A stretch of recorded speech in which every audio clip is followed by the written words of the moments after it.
माता की दोस्तों, केशव क्रिएशन फैमिली ब्लॉग में आप लोगों का स्वागत करती हूँ। कैसे हैं आप, ये बताने के लिए कमेंट में जय माता की जरूर लिखिएगा। देखिए, आज की जो वीडियो है वो है सोमवती अमावस्या 2024 में कब पड़ रही है, और सोमवती अमावस्या अगर आप पहली बार उठाना चाहते हैं तो क्या उठा सकते हैं।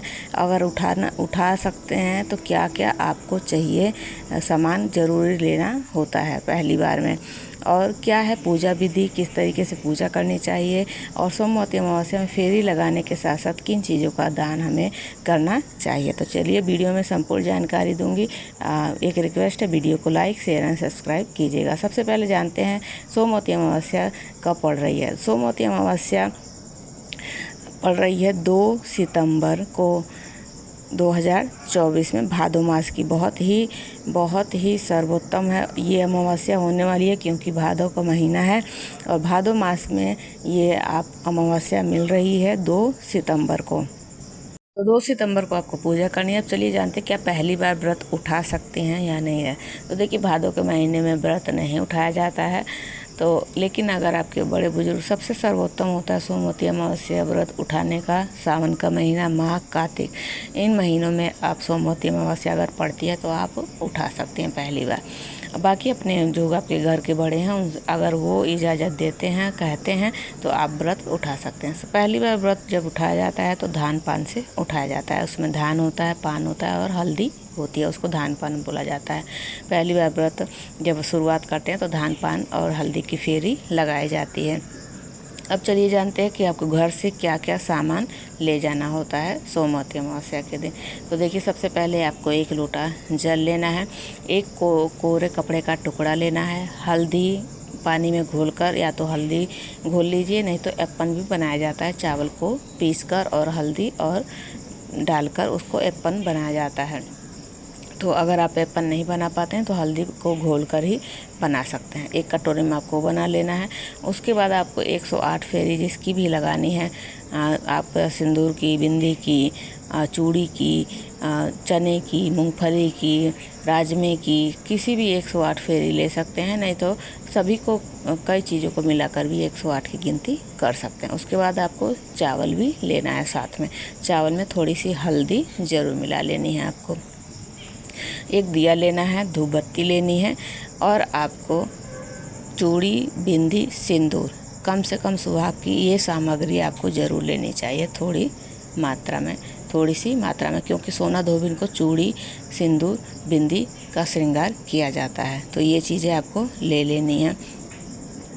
जो जल ले जाएंगे उसमें आपको गंगा जल ज़रूर मिला लेना है, इस बात का आपको ध्यान रखना है। माचिस ले लेनी है। ये सारी पूजा सामग्री आपको, फूल मिल जाए तो फूल ले लीजिए, और कुछ मीठे में ले लीजिए। कुछ मिठाई अगर आपके पास ना हो तो आप मिश्री भी, चीनी भी, गुड़ भी ले सकते हैं। ये लेकर सभी सामग्री आपको लेकर पीपल वृक्ष के पास जाना है। पीपल वृक्ष को प्रणाम करना है, और जाने से पहले आपको श्रृंगार अवश्य रूप से कर लेना है, जैसे आलता, चूड़ी, बिंदी, सिंदूर आपको ज़रूर से ज़रूर कर लेना है। मांग आपको वहीं भरनी है, यहाँ पर नहीं भरनी है। पीपल वृक्ष पर जाइए, पीपल वृक्ष को प्रणाम कीजिए। सबसे पहले प्रणाम करने के बाद पीपल वृक्ष को जल चढ़ाइए घूमते हुए, और उसके बाद आपको बनानी है सोना धोबिन। सोना धोबिन बनाने के लिए जो आपने एप्पन तैयार किया है, चाहे हल्दी का जो घोल जो तैयार किया है, हल्दी का घोल एकदम पतला नहीं बनाना है आपको, क्योंकि एक सोना धोबिन बनानी है आपको। तो वहाँ पर एक आकृति देते हुए सोना धोबिन को बना लेना है। उनको जो कोरा कपड़े का टुकड़ा ले गए हैं उनको वो पहना देना है। उसके बाद आपको अब फेरी की तैयारी करनी है। तो आपको थोड़ा सा चावल लेना है। सबसे पहले सोना धोबिन बनाने के बाद उनका श्रृंगार कर लेना है। उनको चूड़ी वहीं पर रख दीजिए, छुआकर टच कराकर वहीं पर चूड़ी रख दीजिए, बिंदी उनके माथे पर लगा दीजिए और सिंदूर लगा दीजिए। उसके बाद आपको थोड़ा सा चावल लेना है, और हाथ में जो 108 फेरी ले गए हैं, एक लेना है आपको। उसके बाद चावल और एक जो आप 108 फेरी देने के लिए ले गए हैं वो लेकर फिर घूमना है, और कच्चा सूत लपेटते हुए आपको, कच्चा सूत अगर सफ़ेद है तो हल्की सी हल्दी आपको लगा लेनी है। रंग सकते हैं तो रंग लीजिए, नहीं तो हल्दी लगा लीजिए। उसके बाद हाथ में लेते हुए आपको कच्चा सूत लपेटते हुए आना है। दोबारा सोना धोबिन जहाँ से आपने बनाया वहीं से शुरुआत करनी है। वहीं पर वो फिर आपको जो सामग्री हाथ में लेकर घूम रहे हैं उसको रख देना है। उसके बाद आपको जल चढ़ाना है, फिर से दोबारा सिंदूर लगाना है। सिंदूर लगाते वक्त इस बात का ध्यान रखिए। देखिए यहाँ पर पीपल वृक्ष में कितना लंबे लंबे सब सिंदूर लगा रखे हैं।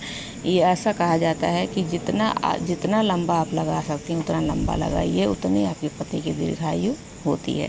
तो आप हमेशा ऊपर की तरफ, बढ़ोतरी की तरफ सिंदूर आपको लगाना है, और जितना आपका हाथ जा सके उतना लंबा आपको सिंदूर लगाना है। कभी भी भूल कर भी नीचे की तरफ सिंदूर मत ले आइएगा, हमेशा ऊपर की तरफ लगाते हुए। देखिए पीपल वृक्ष पे कितने सब लंबे लंबे सिंदूर लगा रखे हैं। जितना जिसका हाथ जाता है उतने लंबे लंबे सब सिंदूर लगाते हैं। तो इस तरीके से आपको भी ऊपर की तरफ सिंदूर लगाना है। ऐसे करते करते 108 फेरी लगा लेनी है। अगर आपका सामर्थ्य नहीं है 108 फेरी घूमने का, तो आप 11-21 तो ज़रूर फेरी लगाया कीजिए। बहुत ही एक तो भादो महीने में पड़ रही है, ऊपर से सोमवती अमावस्या बहुत ही जो भी संकट होता है पति के ऊपर काटती है, पति को दीर्घायु होती है, और आपके पितर भी प्रसन्न होते हैं पीपल वृक्ष की पूजा करने पर, फेरी लगाने पर। तो आपकी सभी मनोकामनाएं पूर्ण होती हैं। सोना धोबिन की कहानी जब आप सुने होंगे तो उसमें भी इसकी महिमा बताई गई है। तो इस तरीके से आपको 108 फेरी लगा लेनी है। जो चावल बच जाता है उसको वहीं पर दान दे देना है, और जो सुहाग सामग्री है उसको भी दान आप दे सकते हैं, लेकिन उसमें से थोड़ा सा अपने लिए, जो सोना धोबिन को चढ़ाए हैं वो अपने लिए आपको रख लेना है। तो ये सब चीज़ें हैं। आपको जो सामग्री बच जाती है उसका दान दे देना है। आपको किसी भी पुरोहित को, पंडित को मंदिर में ले जाकर दे सकते हैं। अगर आपकी नंद है तो उनको भी दे सकते हैं। फिर आपको इस बात का ध्यान रखिएगा कि जब तक आपकी पूजा चल रही है तब तक धूप और दीप दोनों जलते रहना चाहिए। फिर जो जल बचा है उस जल से आप वहीं पर सूर्यदेव को जल दे सकते हैं, नहीं तो पीपल वृक्ष में भी डाल सकते हैं। इस तरीके से आपको पूजा करनी होती है। आई होप आप लोगों को वीडियो पसंद आई होगी। एक रिक्वेस्ट है, वीडियो को लाइक, शेयर एंड सब्सक्राइब कीजिएगा। कोई भी आपका क्वेश्चन हो, प्रश्न हो तो आप कमेंट करके पूछ सकते हैं। चलिए मिलती हूँ अगली हेल्पफुल वीडियो के साथ। जय माता दी।